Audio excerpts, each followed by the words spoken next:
Hey, what up, everybody? This is Stevie Breach coming to you live here from the Wrestle Center, doing this after Survivor Series post video. Did the review moments after clocking out of work tonight in the work truck. Throw out to Billy Paz right there for you. First time, long time, buddy. I don't know where you are, but let me know. Good dude right there for you.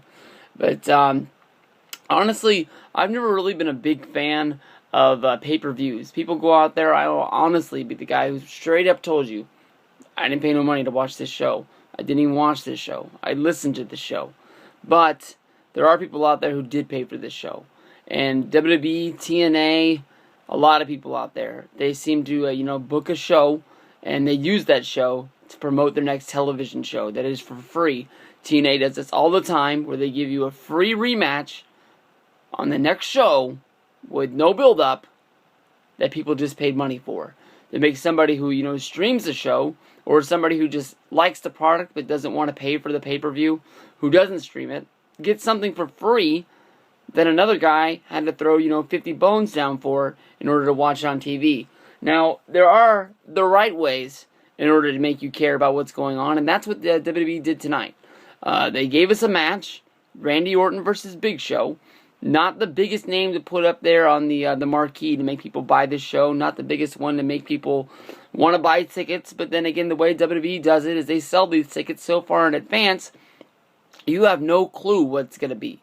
I mean, I bought a ticket for WrestleMania already with me and my buddies.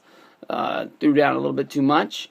And, the marquee could be Brodus Clay against, Sweet Tea in the main event. I mean, they could book it some way to make it make sense.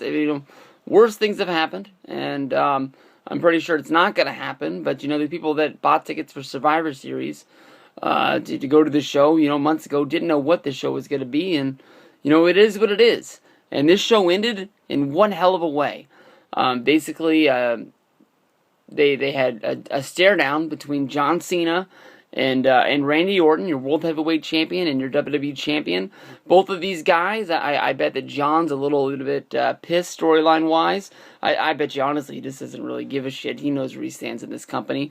But, I'm sure if we're talking storyline-wise, that John's not liking that Vince McMahon, I guess not really Vince, but Triple H and Stephanie McMahon, the authority figures of the WWE right now, have been calling Randy Orton the face of the WWE, when John has been doing everything for the WWE since basically WrestleMania 21, maybe WrestleMania 22 if you really want to debate it out. He's really been the guy, 8 years on top, the new Hulk Hogan of today. I mean, if you go to Walmart, if you go to Target, you go to, my Kmart just closed, but I mean, if you go in any of those places, and if there's any wrestling merchandise, if you're looking through the toys, honestly, they're going to well stock those shelves full of Cena figures. I guarantee you're going to find one in every store. If, there's stores that sells, t-shirts, and, the little boys apparel and stuff like that, it's going to be John Cena on there. If they're selling backpacks and lunchboxes, Cena's going to be on there. That is your true face of the WWE. Randy Orton does have a good number of fans. CM Punk has a better number of fans. I don't think anybody really turns into Monday Night Raw in order to see Randy Orton. You can tell because Randy Orton, when he was the face of SmackDown, is when they had to blow up the roster and basically kill the brand split. I don't think people really watch wrestling in order to watch Randy Orton. Does he have a good number of fans? Does he sell a good number of t-shirts? Yes. But I'm sure that John is a little upset that, he's having this World Heavyweight Championship. He's had it for 2 months now. And basically all the shine is going on to these other guys. I really thought they were going to keep these guys for as long as possible.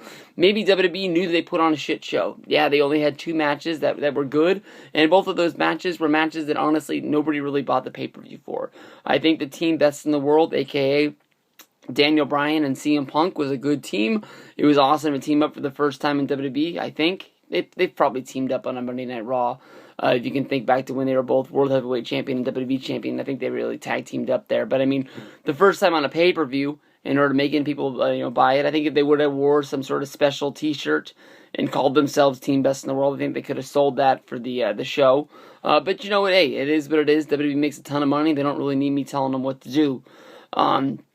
But, the way this goes down, you see these guys two doing the stare-off, and if you were at the show live and you've seen a way to watch these clips on YouTube, you can say that, there was a little almost altercation between John Cena and Triple H. Vince McMahon came out, and, it is what it is. Who knows what direction they're going to go into. Obviously, the Authority has an issue with John Cena, thinks that he came in and stole the spotlight from him. Does that mean that TLC is going to be Orton versus Cena? I don't know how you can really book that if it's going to be one of the three main matches, whether it's 4 tables, ladders, chairs, and a TLC match. I wouldn't be surprised. I guess I'm way off with Ryback losing to the returning Mark Henry. That they're not going to go with John Cena versus Ryback to try and save face with that guy.